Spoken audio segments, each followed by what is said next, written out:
দেবী চণ্ডীকে আমরা ছোটবেলা থেকে ভয় পেতে শিখেছি। হাতে অস্ত্র, রক্ত, যুদ্ধ, অসুর বধ এই ছবি দেখিয়ে বলা হয়েছে উনি ভয়ঙ্কর। কিন্তু কেউ বলেনি কেন উনি ভয়ঙ্কর। সত্যিটা হলো চণ্ডী ভয়ঙ্কর নন। চণ্ডী ভয়ঙ্কর মনে হয় তাদের কাছে যারা নিজের ভেতরের মিথ্যেগুলো ধরে রাখতে চায়। মার্কেন্ডেয় পুরাণের দেবী মাহাত্ম্যে চণ্ডীর আবির্ভাব কোনো রোম্যান্টিক গল্প নয়। তিনি প্রেম থেকে জন্মাননি, আশীর্বাদ থেকেও না। তিনি জন্মান সংকট থেকে। যখন দেবতারা সব চেষ্টা করে ব্যর্থ হন, যখন ইন্দ্রের ক্ষমতা, বিষ্ণুর ধৈর্য, শিবের বৈরাগ্য কোনোটাই আর কাজ করে না, তখন সমস্ত তেজ একত্রিত হয়ে যে রূপ নেয় সেটাই চণ্ডী। মানে খুব পরিষ্কার, চণ্ডী হলো শেষ অপশন। যখন আর ম্যানেজ করা যায় না, তখন যে চেতনা জাগে সেটাই চণ্ডী রূপ। এটা আমাদের জীবনেও হুবহু ঘটে। আমরা প্রথমে মানিয়ে নিই, তারপর বোঝাই, তারপর নিজেকে দোষ দিই, তারপর ভাবি ঠিক আছে আর একটু সহ্য করি। কিন্তু একটা সময় আসে যখন ভেতর থেকে একটা কণ্ঠ বলে না, এটা আর নয়। সেই কণ্ঠটা ভদ্র নয়, সে সুন্দর ভাষায় কথা বলে না, কিন্তু সে সৎ। আর সেই সৎ কণ্ঠটাই চণ্ডী। চণ্ডীর বহু হাত, বহু অস্ত্র, এগুলো শুধু পৌরাণিক অলঙ্কার নয়, এগুলো মানুষের ভেতরের বহু স্তরীয় ক্ষমতার প্রতীক। আমরা একসাথে ভাবতে পারি, অনুভব করতে পারি, সিদ্ধান্ত নিতে পারি, কাজ করতে পারি। এই সমন্বয়টাই চণ্ডী। প্রতিটা অস্ত্র আলাদা দেবতার কাছ থেকে এসেছে। মানে চণ্ডী কোনো বিচ্ছিন্ন শক্তি নন, তিনি সমস্ত সচেতন ক্ষমতার সমন্বিত রূপ। তিনি সিংহে বসে আছেন। সিংহ মানে কাঁচা প্রবৃত্তি, সাহস, ভয়হীনতা। চণ্ডী প্রবৃত্তিকে মেরে ফেলেন না, তিনি তাকে আরও তিনি তাকে চালনা করেন। আধুনিক ভাষায় বললে তিনি সেপারেশন নন, তিনি মাস্টারি। আমরা যেটাকে নেগেটিভ ইমোশন বলি, রাগ, আক্রোশ, জেদ, চণ্ডী বলেন এগুলো ভুল নয়। ভুল হলো এগুলোকে অস্বীকার করা বা অচেতনভাবে ব্যবহার করা। এবার আসি মহিষাসুরের কথায়। মহিষাসুর শুধু এক দানব নয়, সে অর্ধেক পশু, অর্ধেক মানুষ। সে প্রতীক সেই মানসিক অবস্থার যেখানে আমরা আমাদের প্রবৃত্তিকে পুরোপুরি স্বীকার করি না, আমরা পুরোপুরি সচেতনও হই না। যে রূপ বদলায়, পালায়, বাঁচে, আজকের ভাষায় সে সে সার্ভাইভাল ইগো, যে পরিস্থিতি অনুযায়ী নিজেকে ভিকটিম বানায়, কখনো হিরো, কখনো অত্যাচারী। চণ্ডী তাকে হত্যা করেন ঠিক রূপান্তরের মুহূর্তে, কারণ মাঝামাঝি অবস্থানটাই সবচেয়ে বিপজ্জনক।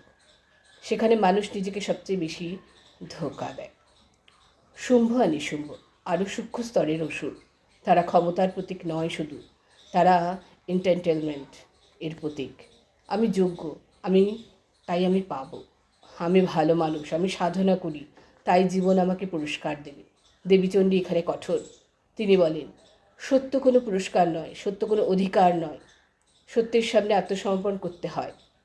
এই কারণেই শুম্ভ নিশুম্ভ দেবীকে প্রস্তাব দেয়, দর কষাকষি করে, সম্পর্ক বানাতে চায়। দেবী প্রত্যাখ্যান করে, কারণ এখানে সম্পর্ক নয়, বিনয় দরকার। এই অসুরগুলোকে বোঝানো যায় না, এদের যুক্তি দিলে এরা আরও শক্তিশালী হয়।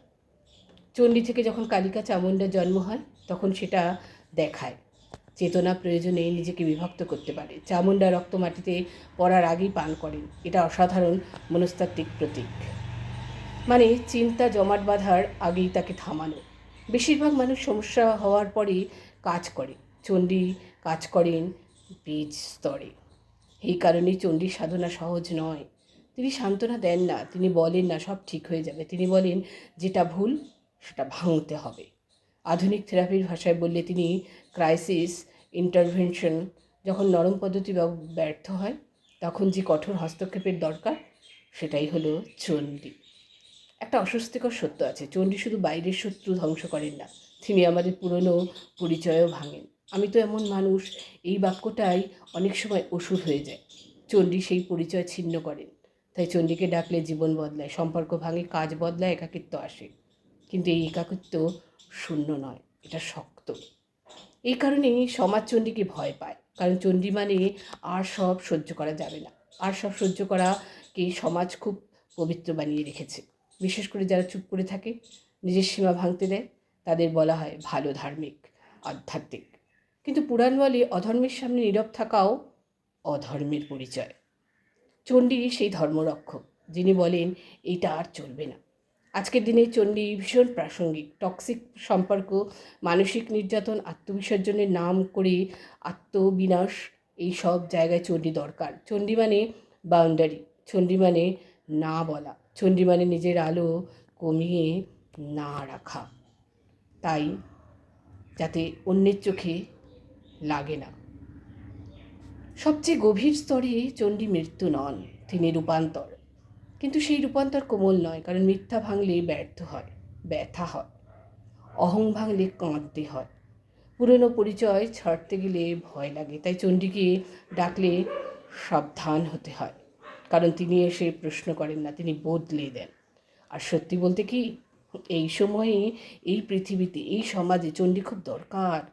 কারণ আমরা অনেক সহ্য করেছি, অনেক ভুলকে স্বাভাবিক বানিয়ে নিয়েছি। চণ্ডী সেই জায়গায় দাঁড়িয়ে শান্ত গলায় নয়, কিন্তু স্পষ্ট কণ্ঠে বলেন, এটা আর চলবে না, অনেক হয়েছে। এবং এই কথাটাই দেবী চণ্ডীর সবচেয়ে বড় আশীর্বাদ। তমজিৎ গাঙ্গুলি, কালেক্টেড।